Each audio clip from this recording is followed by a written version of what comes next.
Donc bonsoir à tous.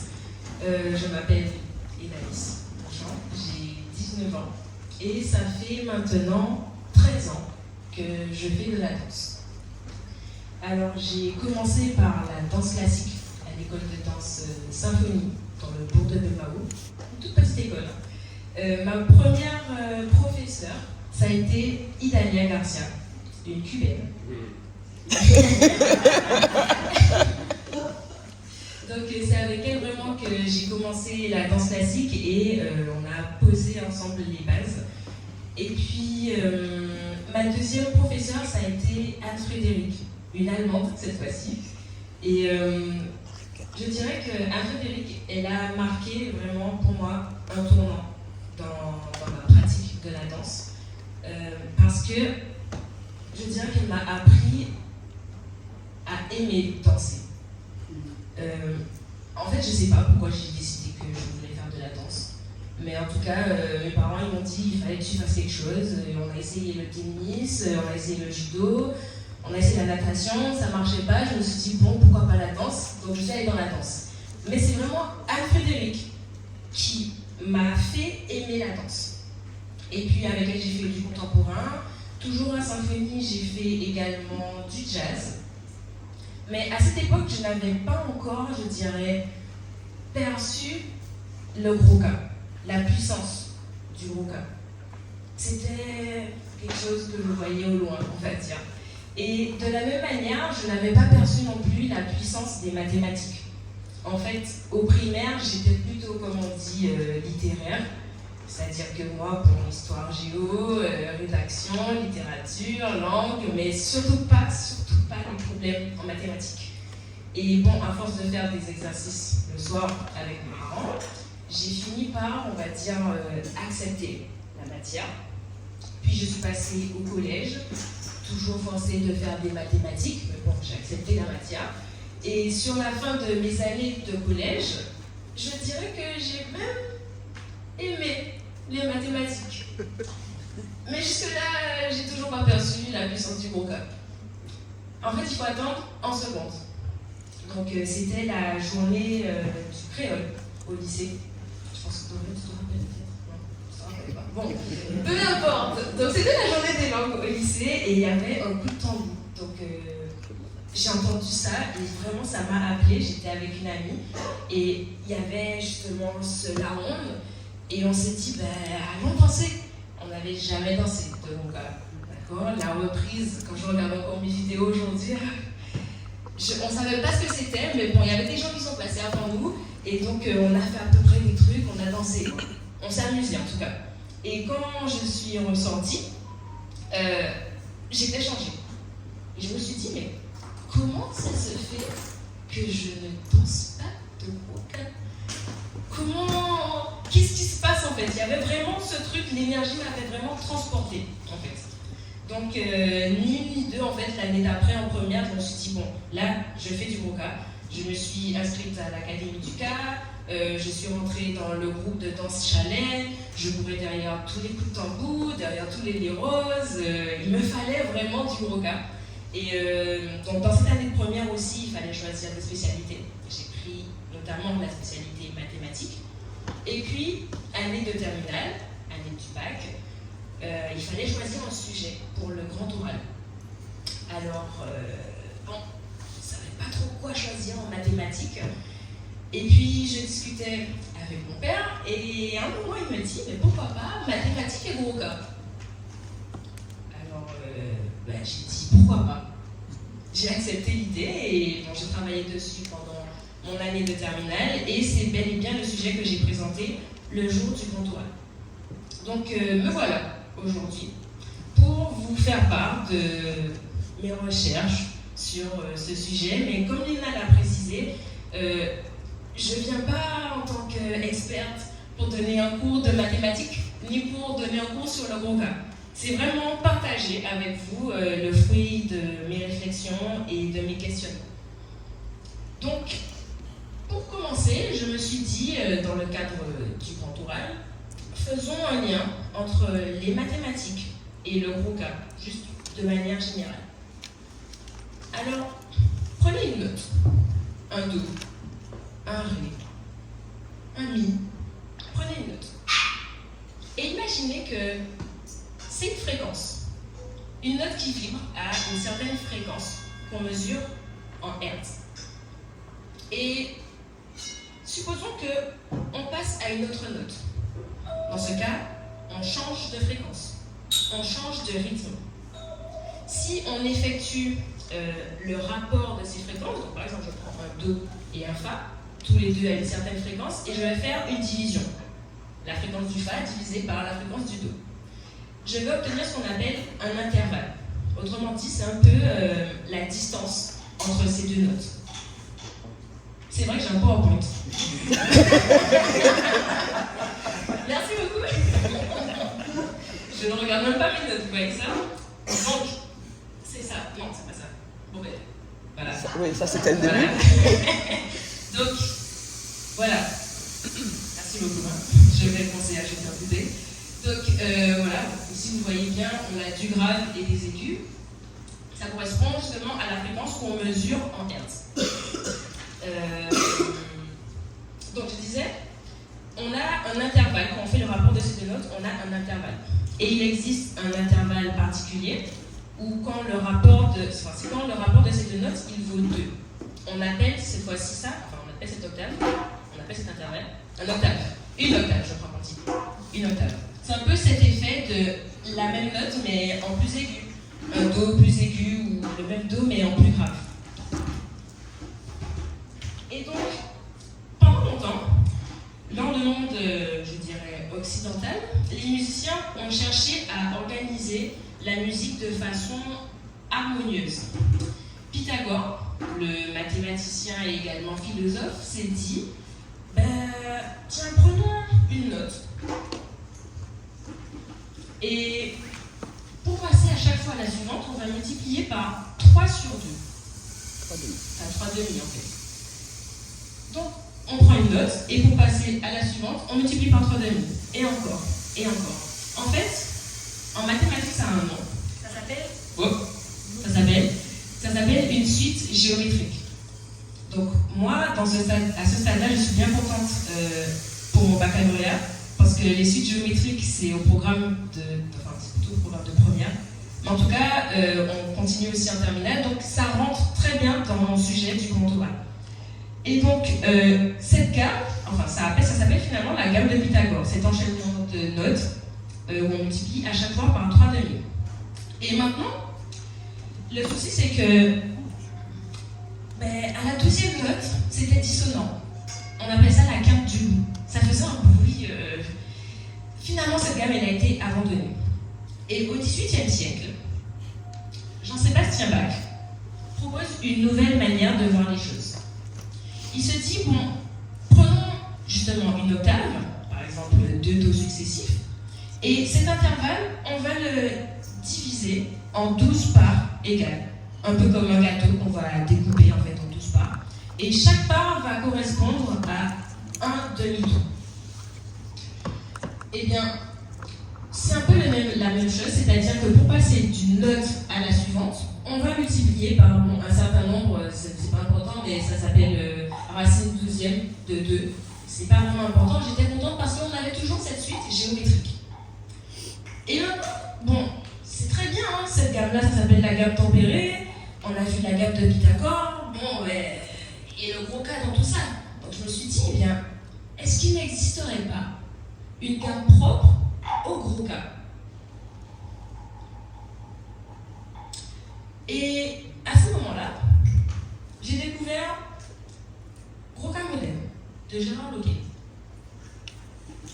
Il s'agit d'un livre de musique initiatique qui permet d'aborder le gros cas et qui propose justement une gamme de gros cas, ou devrais-je plutôt dire la gamme de gros cas. Pour mieux comprendre, je me suis fait aider par justement Jérôme Kamel qui est dans la salle et aussi Sadi Saton qui n'a pas pu venir ce soir. Il n'a pas pu venir ce soir. Et dans cette gamme, en fait, vous voyez que même après m'être fait aider, En fait, c'était toujours un mystère. Le mystère restait quand même entier. La gamme, elle est très complexe, elle est libre et elle a des intervalles qui ne suivent pas les règles classiques, on va dire. Par là, j'entends les règles qu'essaye d'imposer le monde occidental, des règles qui prônent aussi une idée de mesure. Cette gamme ne respecte pas les règles classiques. Alors, jetons un petit peu un coup d'œil, justement. Ne vous inquiétez pas, je suis là pour donc, elle a cette forme, et au milieu ici, on voit les notes de notre fameuse gamme tempérée. Alors c'est vrai que je ne l'ai pas précisé, mais cette gamme tempérée, c'est un peu celle qu'on utilise souvent, Do, Ré, Mi, Fa, Sol, La, Si, Do. Voilà. Donc ici, on retrouve les notes Do, Do dièse, Ré, Mi bémol, etc. Et on retombe sur le Do. Et plus haut, en tout cas, moi j'ai regardé plus haut, je suis peut-être un peu petite, mais il y a un Do. Donc plus haut, on lit justement les notes de la gamme tempérée. Et donc justement, partons du Do. C'est un peu compliqué quand même. Partons du Do. Et ensuite, on veut savoir comment on va arriver au Ré. On va faire un demi-ton et un autre demi-ton. Ça nous fait 2 demi-tons. Maintenant, pour aller plus bas, un demi-ton, 2 demi-tons, 3 demi-tons. Puis du Fa au Sol, un demi-ton, 2 demi-tons. Et ça continue. 2 demi-tons, 3 demi-tons. 2 demi-tons, 3 demi-tons. 2 demi-tons, 3 demi-tons. Jusqu'à ce qu'on retourne de nouveau sur le Do. Alors, lorsque j'ai vu ça, je me suis dit, mais tiens, non, c'est bon, merci quand même. Ça ressemble un petit peu à une suite géométrique, mais elle est un petit peu différente quand même. C'est une suite géométrique, mais alternée, vous voyez, c'est pas tout le temps le même nombre. C'est 2, puis 3, 2, puis 3. En fait, une suite géométrique presque un peu folle. Je me suis dit, c'est comme si la suite géométrique, en fait, elle avait pris son indépendance. Carrément. Et, en fait, oui, voilà. Donc il y a bien une logique, c'est-à-dire une logique mathématique, une structure mathématique dans cette gamme, mais c'est une structure mathématique qui est libre. Et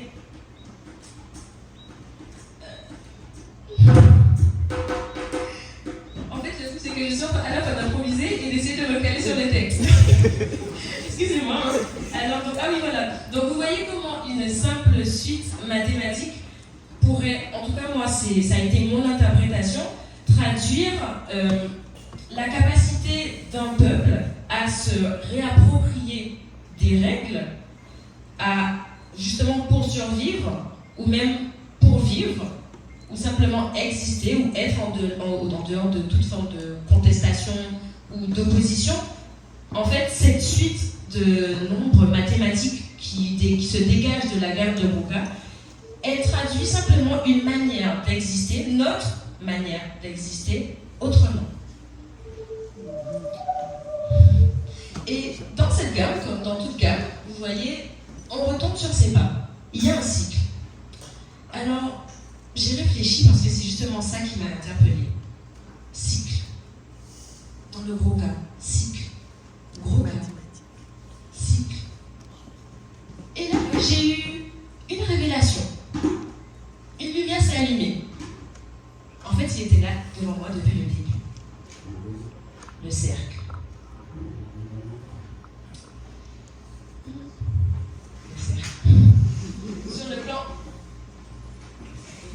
Sur le plan spatial, quand le danseur s'avance et décide de faire sa reprise, il effectue un mouvement circulaire. Les chachas, les calbasses, le cap, il est rond. Enfin, ils sont ronds. On se place en larron. Et puis sur le plan temporel aussi, la gamme de Gérard Lequel, ça tourne. La reprise, c'est sur le plan temporel que ça tourne. En fait, il n'y a pas besoin de chercher partout. Le cercle, il est là dans tout le gros gars. Et à travers Les mathématiques, elles le nomment à leur manière les fonctions périodiques. Ce sont en fait des formes qui se répètent indéfiniment et qui reviennent, qui se répètent tout le temps et tout le temps. Les plus connues sont les fonctions sinus et cosinus, donc elles ont un peu cette représentation mathématique et on reprend souvent l'évolution d'un signal sonore dans le temps. Eh bien, en fait, ce qu'on vit dans la reprise, je me dis, mais c'est un peu comme si c'était une fonction périodique. Bien sûr, elle est beaucoup plus riche qu'une simple fonction mathématique périodique. Mais la reprise, on pourrait quand même l'assimiler à une fonction périodique. Et comme dans toute fonction périodique, comme vous pouvez le voir ici, le fait que ça se répète, ça donne une certaine structure à l'ensemble. Donc, pour essayer de mieux comprendre cette structure, je me dis qu'il faut s'intéresser à sa forme. Donc le cercle. Et c'est quoi finalement le cercle? C'est une infinité de points, tous à la même distance d'un centre. Mais pourquoi on se place en amont en fait? Finalement, c'est pour que tout le monde participe à ce qui est en train de se faire ici et maintenant. Mais c'est aussi pour que l'énergie, elle circule de manière infinie. Et cette énergie, on la ressent, on la vit, et elle permet de faire le lien entre le visible et l'invisible, dans ce que l'on ressent. Elle fait le lien entre ce qui se passe maintenant et par le son du cas à ce qui se passe avant, ce qui s'est passé avant, je veux dire. Cette énergie, elle fait le lien entre le passé et le présent. Donc vous voyez comment une simple forme géométrique sur le plan spatial, mais aussi sur le plan temporel, permet de, montrer une certaine cohésion d'une communauté, le cercle. Et donc, dans toute cette recherche, moi je suis toujours dans mon baccalauréat, ici je suis toujours dans mon sujet du grand oral, et puis dans mon année de prépa finalement, je reçois un appel où on me dit, tu vas peut-être devoir présenter une conférence. Et moi, je me dis, c'est un peu juste, il va falloir aller chercher plus loin. Donc, j'ai essayé de chercher plus loin, d'aller regarder ailleurs. Et je me suis dit, mais le cercle, en fait, c'est une figure en 2 dimensions. C'est une figure plane. Est-ce que ça suffit à contenir vraiment toute la richesse du gros cas? Alors, je suis allée chercher une 3e dimension.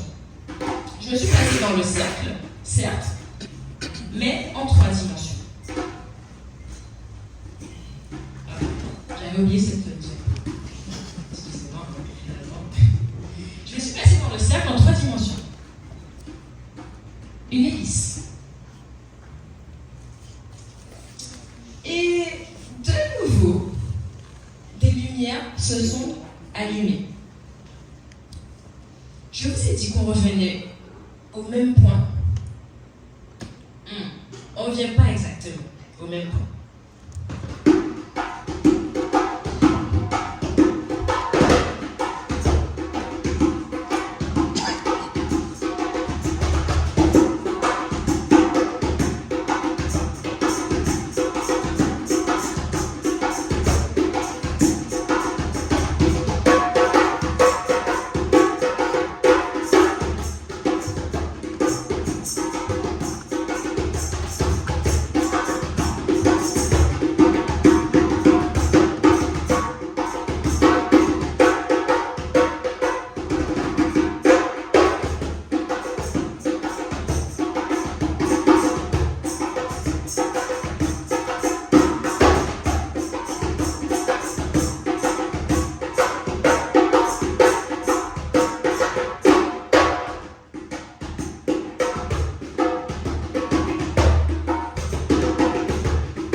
je me suis avancée. Voilà. J'ai demandé ma reprise, j'ai fait ma reprise, j'ai évolué et j'ai redemandé ma reprise. Mais je n'ai pas fait exactement la même chose. On ne revient pas exactement au même point.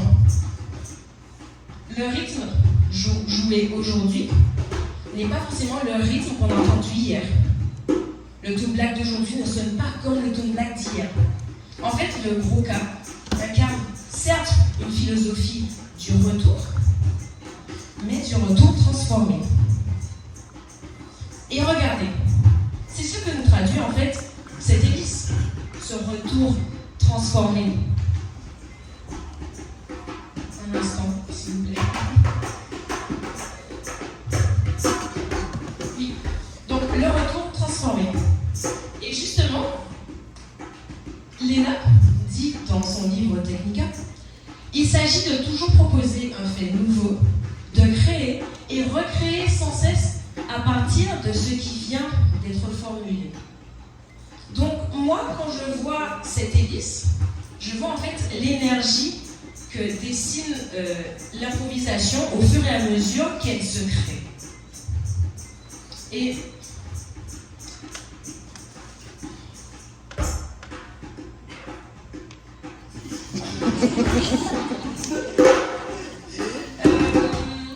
ah oui, donc en fait, toujours dans cet esprit d'improvisation, moi je vois aussi trois composantes. Le danseur, les musiciens, les tambouillés, mais également l'assistance. Ces trois composantes viendraient en fait jouer sur l'improvisation et donc sur la forme de l'hélice que je vous ai montré dans la diapositive précédente. À la fois sur la richesse de l'improvisation, qui serait le cercle en fait, le rayon du cercle de l'hélice, mais aussi sur son intensité, c'est-à-dire la hauteur. Donc en fait, ces trois composantes viennent à la fois dilater et contracter l'hélice, cette courbe mathématique. Et on peut même regarder les choses et aller un peu plus loin. Puisque lorsque le danseur est en parfaite connexion avec le marqueur, lorsqu'il y a cette relation, cette véritable relation, et lorsque les tambouillés jouent réellement, lorsque le danseur aussi écoute les tambouillés, lorsque l'assistance est active, lorsqu'en fait tout le monde est présent, eh bien cette énergie, elle est croissante, elle monte encore à l'infini jusqu'à ne jamais s'arrêter. Et ça forme en fait plutôt cette sorte de tourbillon, cette tornade, cette spirale.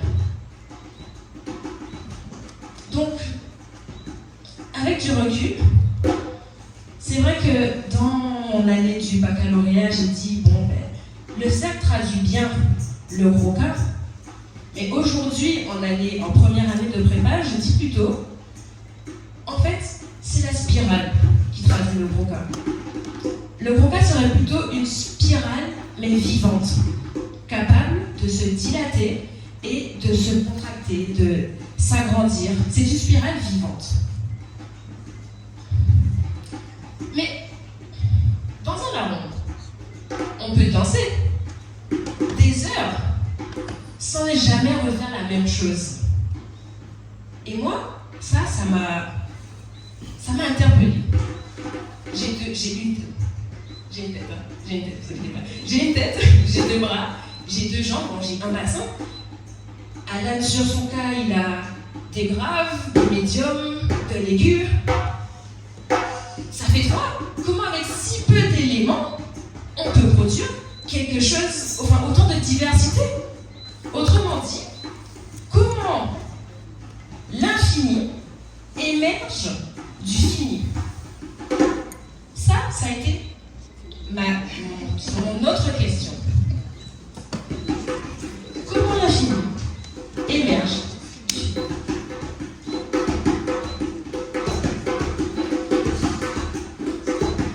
On a dit que le Broca, c'est une spirale vivante portée par l'improvisation.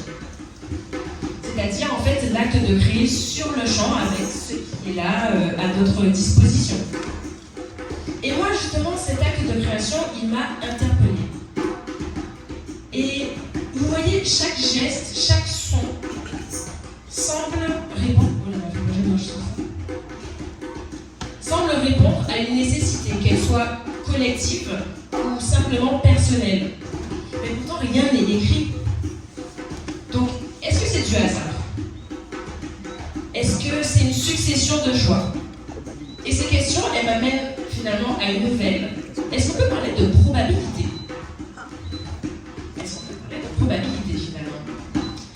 Eh bien, il y a un souci qui se pose parce qu'en mathématiques, les probabilités, ça suppose une expérience aléatoire. C'est-à-dire que, bon, il y a quelque chose qui se fait, on connaît les résultats, mais on ne sait pas vraiment quel résultat va sortir. Une expérience aléatoire. Mais lorsque le danseur, il s'avance et il décide de s'exprimer, c'est délibéré ce qu'il fait, ce n'est pas écrit. Mais en même temps, le danseur il perçoit des choses du monde, des sons du cadre, de l'espace dans lequel il est, donc tout n'est pas entièrement contrôlé non plus. Mais est-ce qu'on peut parler d'expérience aléatoire? Est-ce qu'on peut parler de probabilité? Oui et non. Ce qui m'a amené à redéfinir le concept de probabilité dans le gros cas. Et je dirais que finalement, l'acte de création, ce n'est pas dans le calcul de ce qui est probable, mais plutôt l'ouverture sur l'improbable et le probable.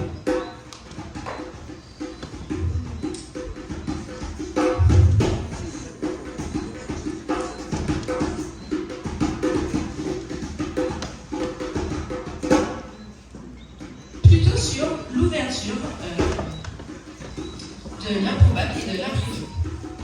En fait, ce serait plutôt, les probabilités, je veux dire, une manière caribéenne de penser l'incertain. Et est-ce que vous avez déjà entendu parler de la théorie du chaos? Oui. En fait, c'est un concept qui a été théorisé par un physicien qui se nomme Lorentz et qui s'appuie sur des systèmes dits.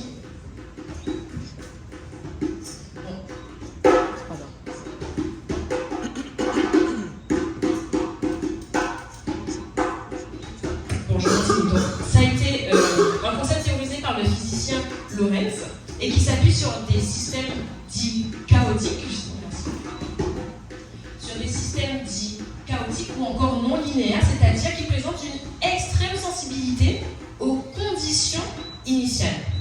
Ça signifie, pour parler dans un langage un petit peu plus courant, qu'en fait, à long terme, le système, l'évolution, la trajectoire du système peut devenir totalement imprévisible.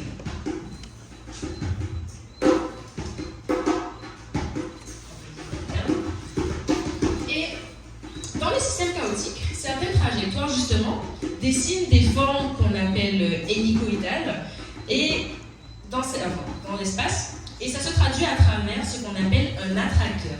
Alors un attracteur, c'est simplement un ensemble de points vers lequel le système va évoluer au bout d'un certain temps. Et prenons un attracteur particulier, l'attracteur de Lorentz. Donc, vous voyez, c'est un ensemble de points qui ont été représentés, et ça, cette forme. En fait, quand on regarde bien, c'est de l'improvisation.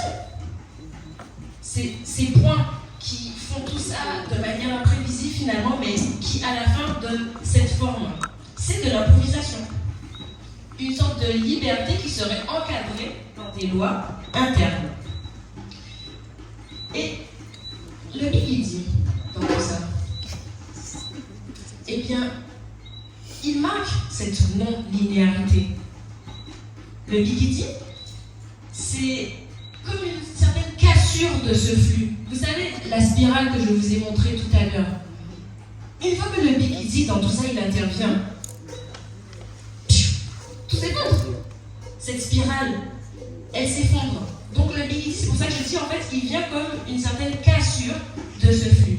Lorsque le danseur danse, il accélère, il fait quelque chose, et puis hop, Bigidi, silence, et ça repart.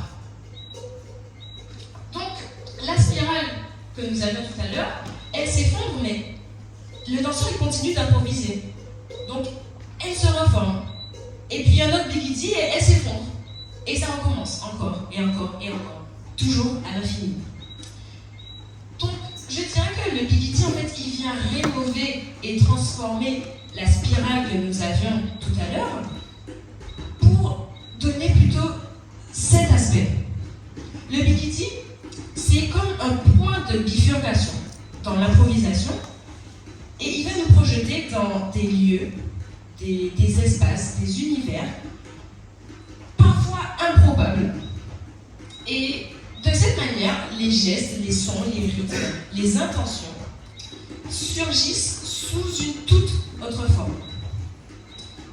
De ce bikini émerge également, je dirais, une aura qui est si profonde qu'elle va finalement délivrer un égrégore à son état brut, qui va transcender qui va tout transcender, sans jamais repasser par les mêmes espaces, les mêmes lieux, les mêmes points. Donc, aujourd'hui, voici où j'en suis dans ma recherche. Je dirais que le bikini, ce serait un marqueur de l'improbable. Le bikini, ce serait en fait un élément qui vient faire danser les probabilités. Et il va marquer une rupture en fait dans le cours du mouvement, dans le son, les intentions, toujours les rythmes. Et il va créer certains désordres, mais qui finalement va donner un ordre sur le long terme, sur le global. Et justement, eh bien, regardez la forme de l'attracteur.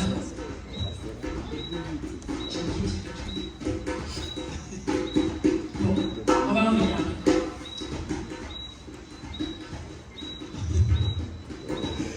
Justement, regardez la forme de l'attracteur, celui de coucher. C'est l'infini. Donc, aujourd'hui, j'en suis plutôt à me demander si la reprise ne serait pas finalement l'élément qui organise le chaos.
Comme ça.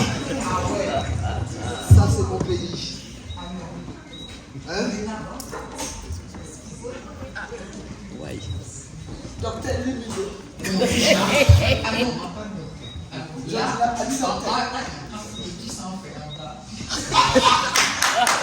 On n'a jamais rien fait. C'est-à-dire que moi, ce que je constate, c'est que là, moi, je travaille sur le rapport au vocal, mais je me rends compte qu'il y a une génération qui a une autre façon de voir. D'accord? Et je pense qu'on aura encore Mais moi, j'ai voulu lui poser une question, mais moi, pour prendre maths, comprendre. Donc, je ne peux pas poser une question. Mais je suis curieuse de savoir quelle question le jury t'a posée. Tu vois, qu'est-ce que le jury t'a posé comme question? Parce que le grand oral, on connaît que les grands orales, généralement, sont pas très intelligents. Alors, pas même ça, qui question pour poser aux élèves pour le grand oral. Donc là, qu'est-ce que le jury t'a posé comme question et qu'est-ce que tu as répondu?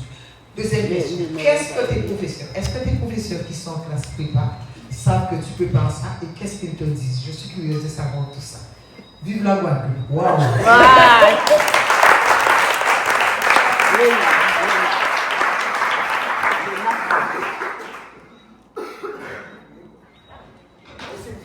Oui, non.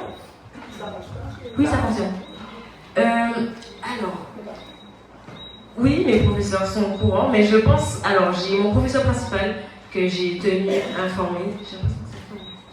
Les professeurs principaux, j'ai dit mon professeur principal, oui, je l'ai tenu au courant. Ok, merci. Donc, mon professeur principal, je lui ai dit que je préparais cette conférence et il m'a dit, mais en fait, comment ça,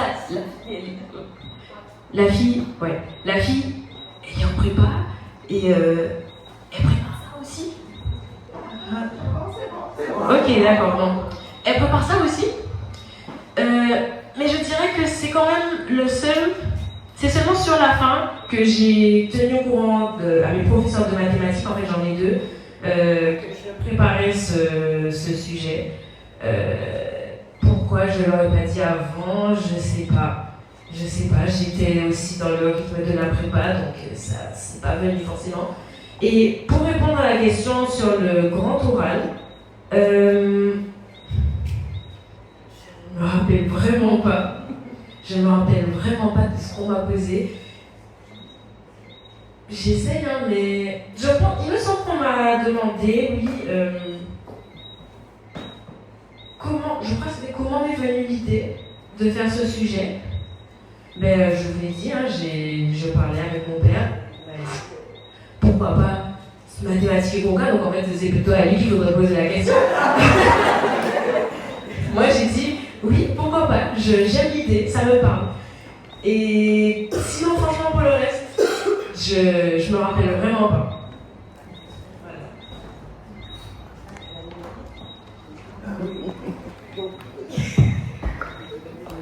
On va faire passer. Bonjour. Alors déjà, félicitations Elaïs. Au-delà du fait que tu sois brillante, tu as effectivement beaucoup de talent en tant que danseuse. Est-ce qu'on peut revenir sur la diapo où il y a la spirale en trois dimensions? Celle-là? Voilà. Ouais. Ben, en fait, c'est pas une question, hein, c'est une illustration de ce que je vis moi dans les lait roses. Effectivement, dans un lait rose, et merci d'avoir choisi ce modèle mathématique, non seulement on monte en fréquence, mais l'amplitude de l'onde augmente. Ça grandit aussi. Voilà. Tout à fait. Donc effectivement, ce sont des pulsations. Enfin, Alan va confirmer. Hein. Non.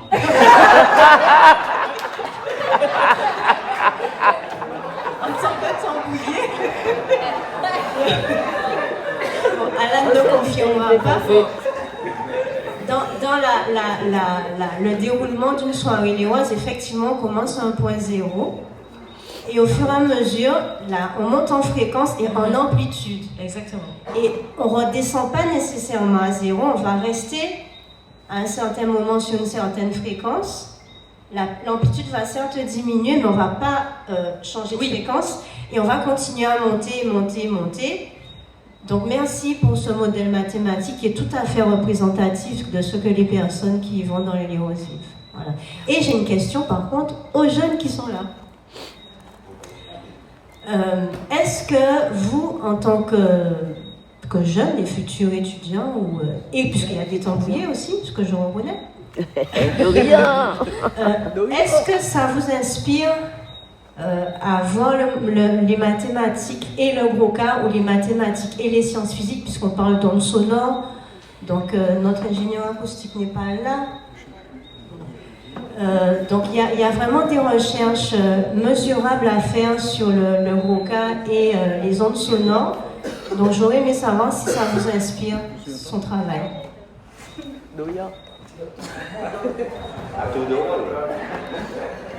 Il y a aussi.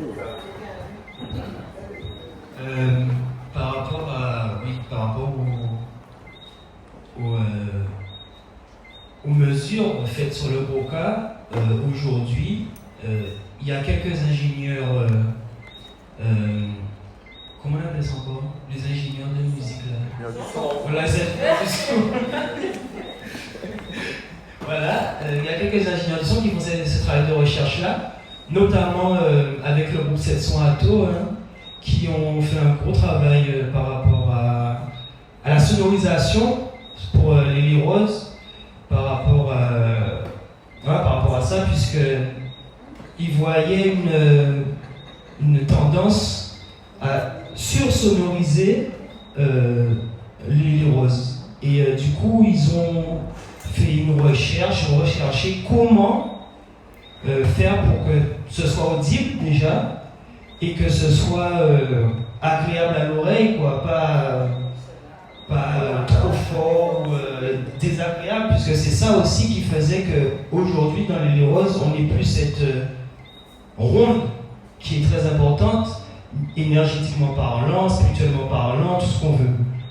Et aujourd'hui, oui, il y a des recherches qui sont faites par rapport à ça, et bon, personnellement, c'est pas ma direction professionnelle, mais je pense que des jeunes se posent cette question-là, et il faudrait qu'ils viennent en discuter avec Elaïs et voir comment ça commence à se développe. Voilà.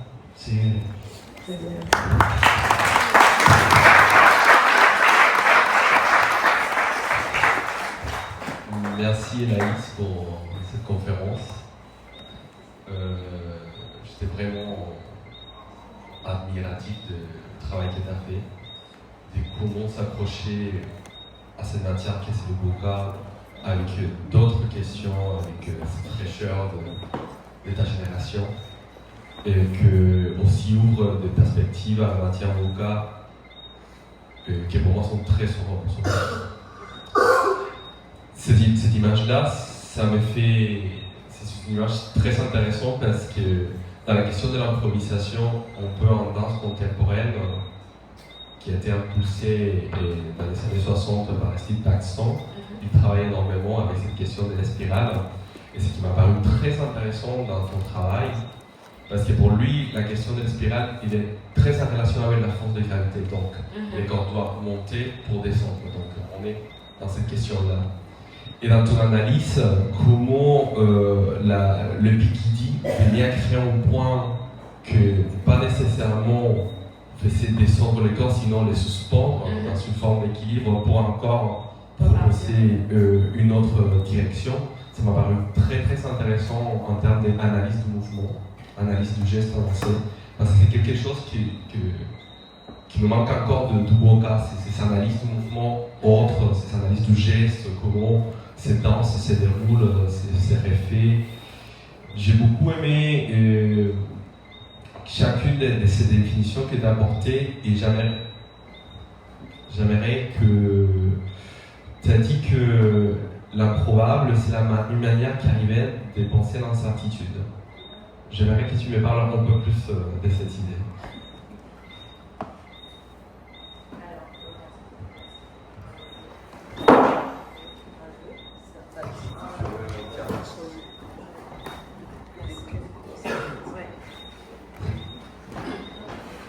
Alors oui, en fait, quand je parle de l'improbable,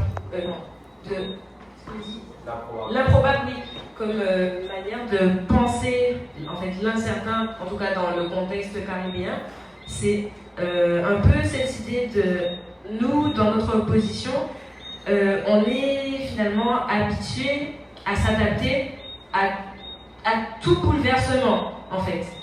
Mais pas forcément, je ne veux pas dire dans le gros cas en particulier, hein, juste dans notre manière de vivre. Je rentre chez moi et il n'y a pas d'eau. Faut s'adapter. Faut s'adapter. Les cyclones, exactement, les séismes, les grèves, enfin, il y a beaucoup de bouleversements et en fait, on est obligé de s'adapter. Donc, quand je dis une manière de penser l'incertain, c'est justement ça, c'est-à-dire avoir la capacité de s'adapter parce que finalement, tu voulais aller là, mais il y a eu un obstacle et il faut Big Easy et passer au-dessus. Voilà. C'est surtout ça. Très bien.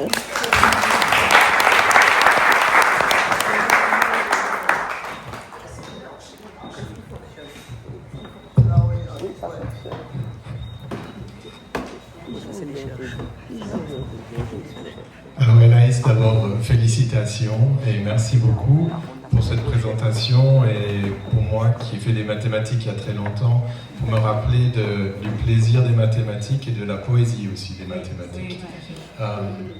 Je voulais juste faire 2 commentaires en fait qui vont complètement dans le sens de ta présentation. D'abord, si tu peux revenir sur la diapo avec la gamme de Gérard Loquel. Ouais, celle-là.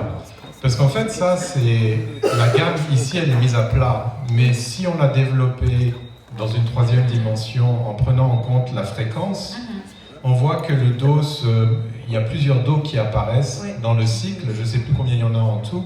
Mais on voyage, en fait, quand on revient en Do, ce n'est pas le Do de départ. On voyage à travers plusieurs octaves et on vient plusieurs octaves au-dessus. Donc, si on prenait cette représentation et qu'on l'a développée dans l'espace, en 3 dimensions, on obtiendrait une hélice. Effectivement. Voilà.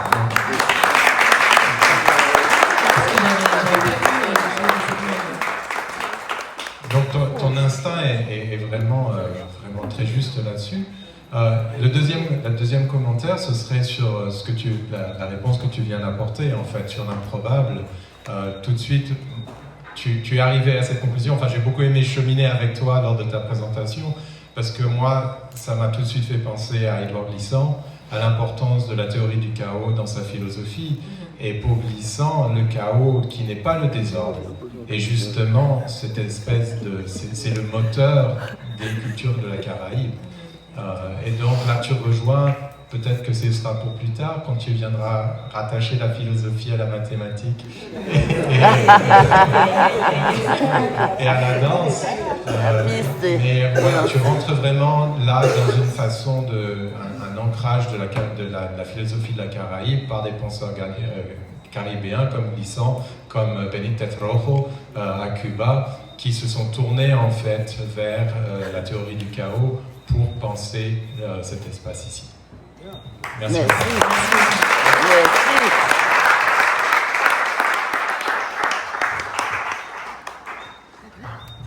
Hello Elaïs, bravo. À 25 ans, tu auras déjà fini ton doctorat. C'est brillant, c'est super intéressant et j'ai compris toutes tes explications malgré mes blocages en Merci beaucoup. Parce que oui, d'accord. Bon, est-ce que c'est assez explicite? Est-ce que je dois aller plus loin? Non, c'était, t'as vraiment, comment dire, ton éloquence, une façon de présenter les choses. C'est, bon, il y a Ben et Big Easy, mais bon, il est dans le thème et dans le lieu. Et c'était très beau de te voir évoluer dans l'espace, la confiance, l'assurance aussi, et ça présage beaucoup de belles choses, quoi. Et en faisant le lien avec ce que Jérôme a dit, pour parler des théories caribéennes, mais je ne sais pas si tu t'es intéressé au spiralisme de Franck Etienne et René Philippe en Haïti. Et donc, Franck Etienne, dans sa poésie, il parle beaucoup de la spirale. En fait, il prend la spirale comme un thème et comme façon d'être et de créer. Et en fait, le spiralisme est, j'ai pas envie de mettre un mot, un mouvement, un courant littéraire, poétique. Voilà, mais en tout cas, lui, oui, c'est une façon, ici on dit casse-code, mais le spiralisme, c'est vraiment une façon en fait de voir plutôt la littérature et la poésie d'une manière caribéenne. Il a écrit son roman qui s'appelle Des Afis en créole, qui était le premier roman en créole, qui était sans ponctuation et qui était une sorte de long fleuve comme ça. Et donc je pense que dans tout ce que tu parles du chaos, de notre façon de vivre, de ces soubresauts aussi qui se passent, les grèves, il dit beaucoup de choses comme ça. Quand il parle aussi de la ville, donc du motif de la spirale et du labyrinthe en fait comme métaphore, voilà. Donc bravo. Merci, mais je connaissais pas du tout.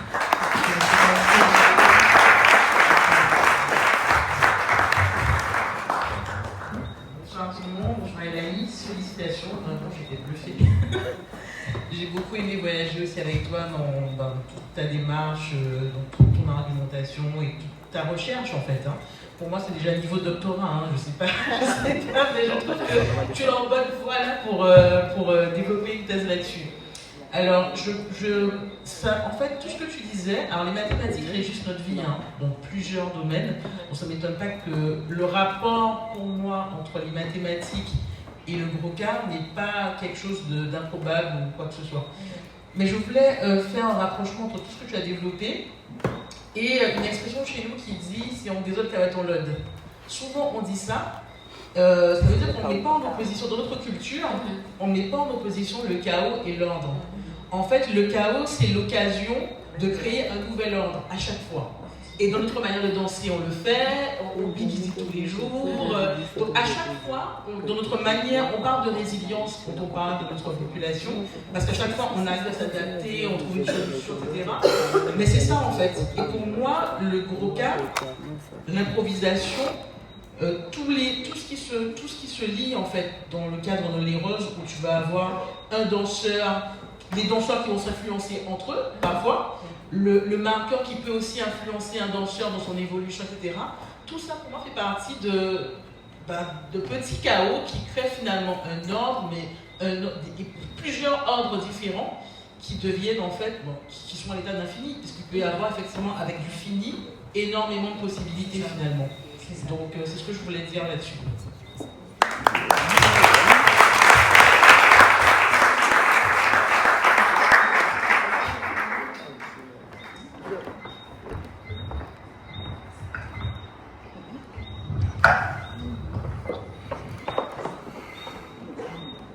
Si vous avez rien à dire, je vous mets dehors, on parle vite.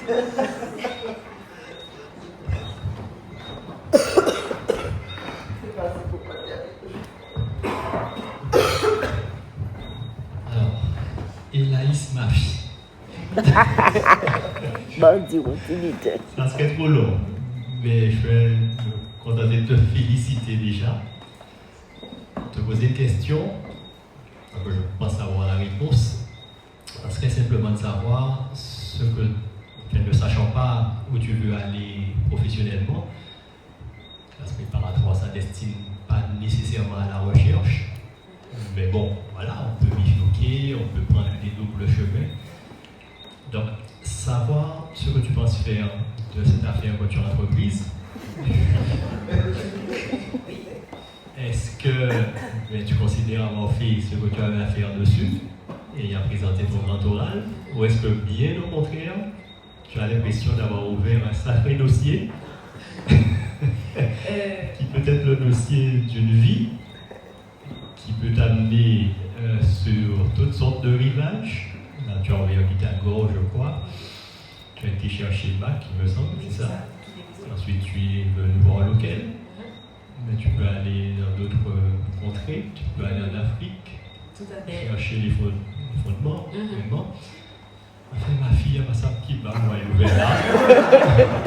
Alors, je souhaite vraiment t'encourager à continuer, et quelle que soit la direction professionnelle que tu prends, à ne pas lâcher cette affaire-là, l'amener là où tu peux, parce que ça va intéresser beaucoup de gens. Merci beaucoup.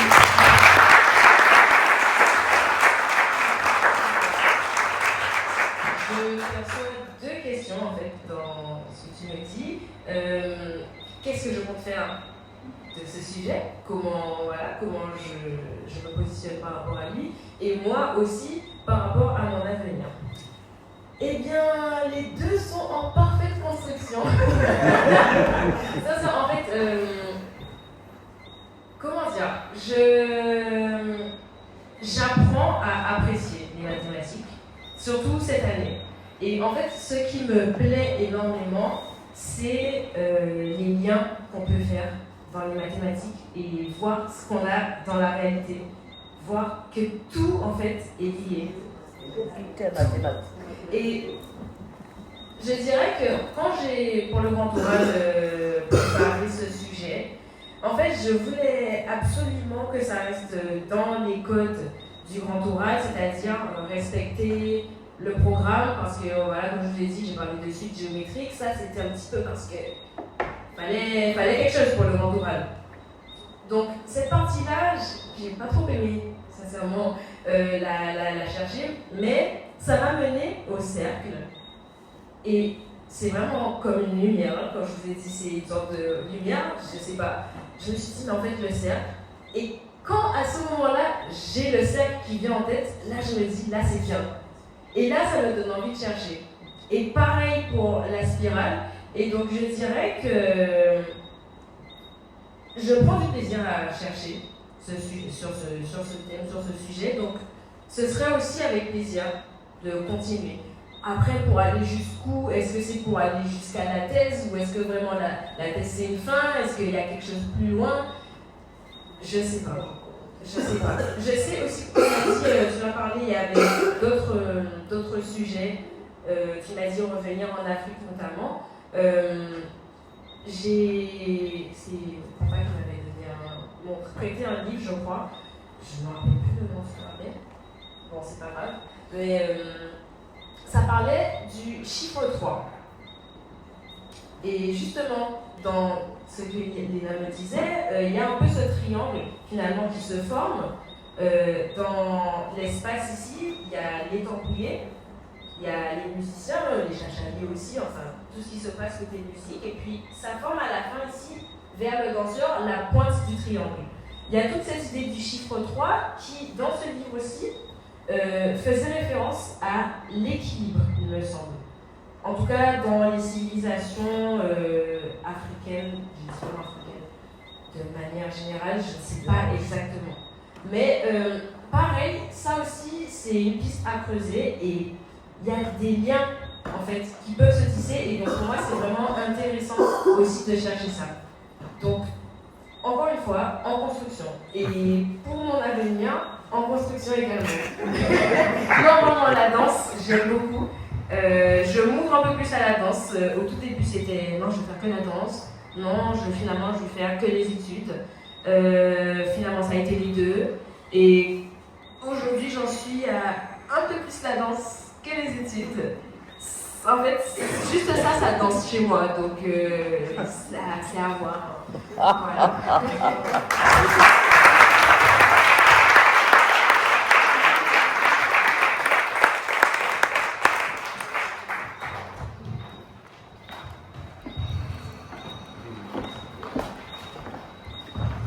Bonsoir. Je voudrais te saluer, te féliciter vraiment, bravo-net, ce moment-là. Merci à Gérard Auquel. Vraiment, ça m'a beaucoup touché, ta référence à Gérard Auquel. Comme quoi, la recherche, ça sert toujours. Et ce que tu fais vraiment, regardez-moi les mots ici qui ont beaucoup commencé. Tu es très curieux des vrais corps de l'affaire, mais je suis sans voix. Vraiment. Et j'ai des questions à te poser, mais ce sera tous les deux. D'accord. Mais vraiment, félicitations et merci. Et surtout, merci à Gérard Auquel. Ok.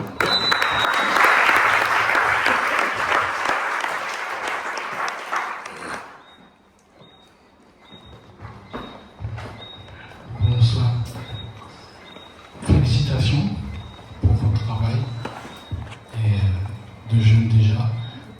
j'ai lu l'intitulé de votre thématique, je me suis dit, il faut que je vienne, parce que c'est intéressant.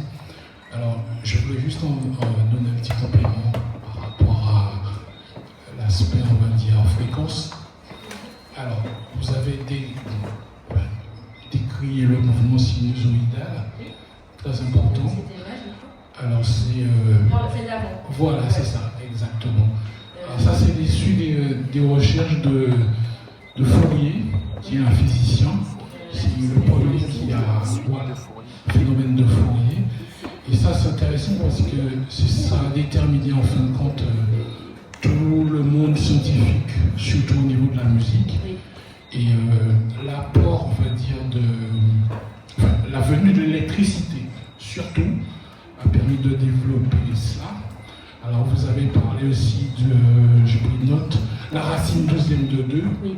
C'est très important parce qu'en fin de compte, si vous prenez par exemple un La 440 Hz et que vous voulez savoir la fréquence du La dièse qui vient après, vous multipliez par la racine 12e. Donc, c'est très vrai.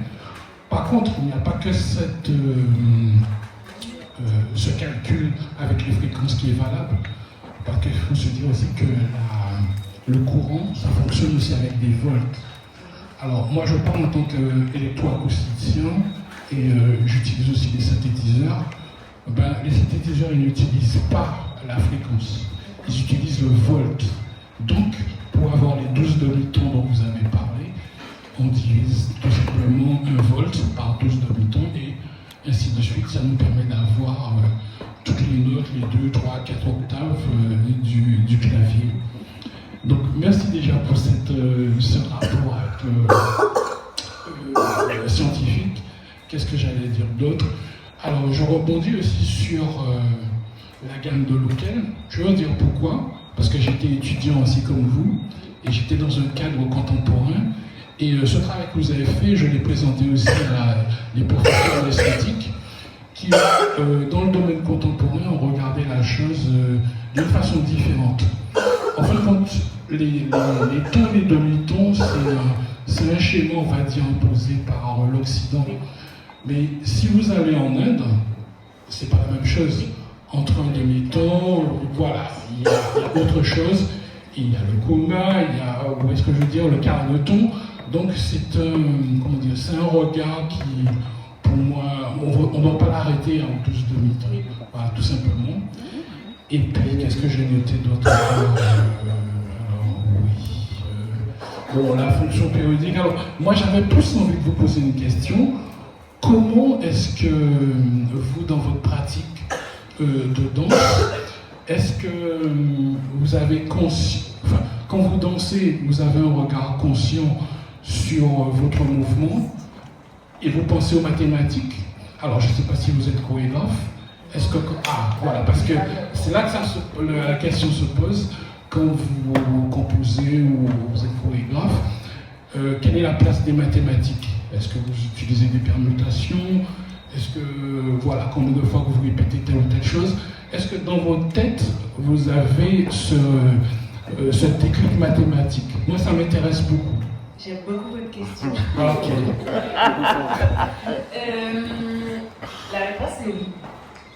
En fait, ce que j'aime beaucoup, on va dire, dans les mathématiques et que j'ai essayé de vous transmettre dans ce sujet, c'est la question de l'infini. Et j'ai l'impression que peu importe ce que je fais, en tout cas que ce soit dans la danse, à l'école, j'ai l'impression que l'infini, il revient tout le temps. Et en fait, quand moi je danse, peu importe que ce soit du classique, du moderne, du contemporain, où est-ce que je vois les mathématiques? D'abord dans les lignes du corps, juste par le fait de tendre son bras.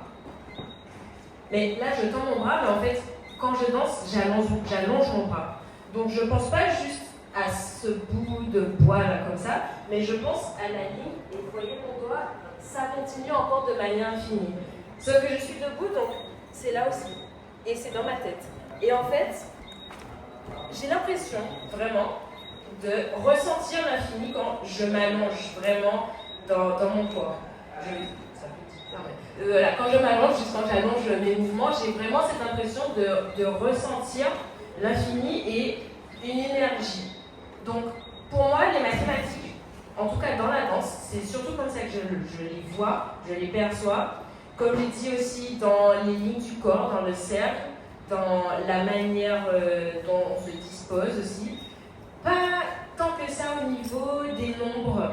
Vous avez parlé de permutation. Pas trop sous cet angle-là, on va dire. C'est à aborder, c'est à chercher. Mais en tout cas, aujourd'hui et pour ma part, voilà où j'en suis.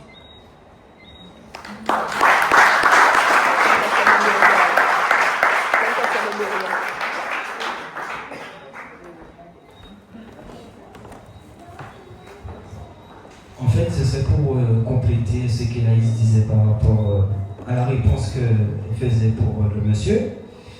Et en fait, oui, comme elle a dit, les mathématiques, on pratique les mathématiques pendant soit qu'on danse, pendant soit qu'on joue, pendant même quand on chante.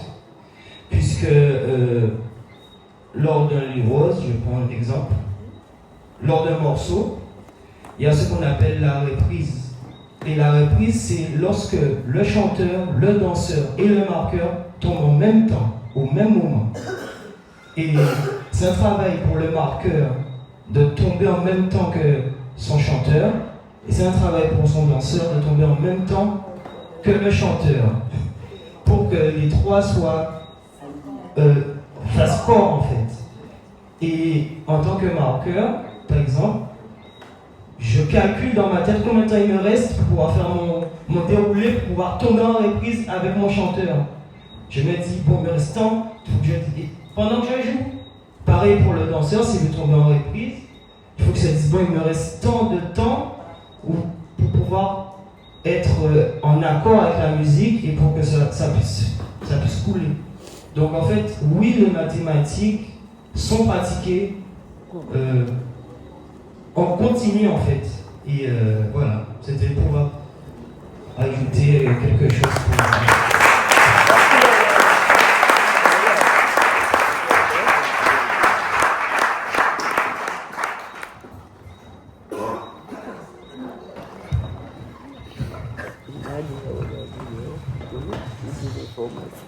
Merci Elaïs, et toute cette conversation est vraiment très belle.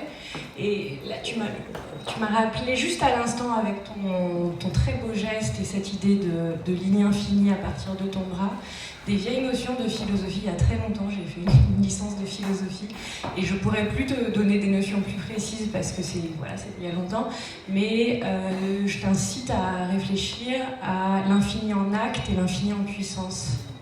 Et voilà, l'infini qui s'étend et qui est potentiel, et l'infini qui existe déjà en toi et en toute chose quand on va à l'infiniment petit, quand on regarde et qu'on divise l'infiniment plus petit. Et je pense qu'il y a les deux, et dans cette idée de spirale, je pense qu'il y a aussi ces deux notions qui coexistent, et voilà, c'est juste une piste d'exploration. Que j'entends déjà, pareil, je pense qu'il y a la mathématique, la danse, c'est des philosophies, et on sent vraiment ce questionnement profond, et qu'on a envie de continuer à te suivre dans tes recherches, en fait. Moi, j'en veux plus, hein. Elle nous a aussi ouvert la belle. Moi, j'ai envie que vous continuiez de me suivre dans mes recherches. Non. Tu nous as ouvert l'appétit, hein? J'espère. Allô?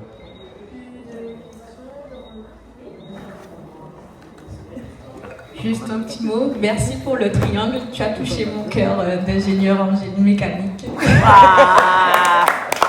que moi, pour le coup, quand je danse et quand je pense au Big Easy, je vois le triangle parce que, en fait, le seul moment d'équilibre instable, je vais chercher mon troisième point. Et donc, parce que l'équilibre, c'est 3 points. Et du coup, le fait que tu parles du triangle, ça me montre qu'il y a encore à faire. Et c'est très bien que tu ne saches pas encore où tu vas. Continue à accumuler ton chaos dans cette spirale,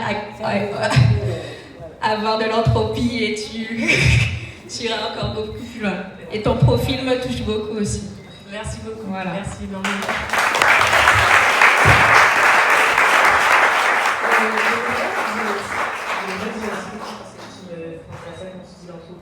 C'est que là, je développe le sujet sur les mathématiques, mais en fait, il y a aussi énormément à dire sur la physique.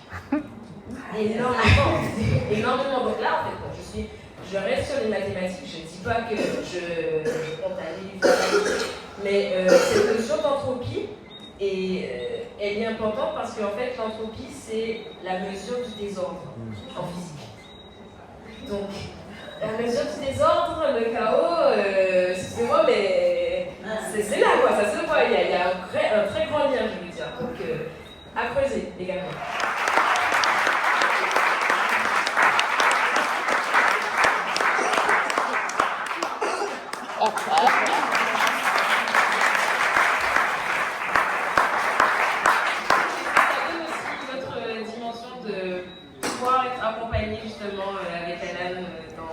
Dans tout ce cheminement, dans tout ce parcours, et ça permet, j'espère que vous avez pu aussi à travers juste cette petite relation maquette-en-scène de voir un peu le cercle, la spirale. On ne revient pas exactement au même point, il y a une évolution.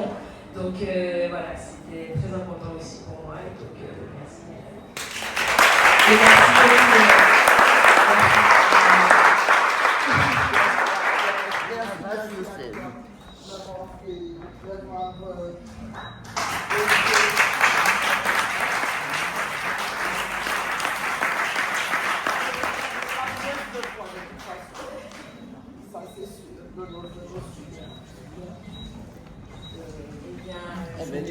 C'est toi qui conclue? Pourquoi? C'est toi qui conclue? C'est moi qui conclue? Non, je pense toujours Mathématiquement, pardon. une maison. Famille, pas d'enfants. Ok. Non, mais c'était bien. Non, mais vous pouvez rester, hein. Je vous laisse les clés pour faire. Et merci Elaïs, merci.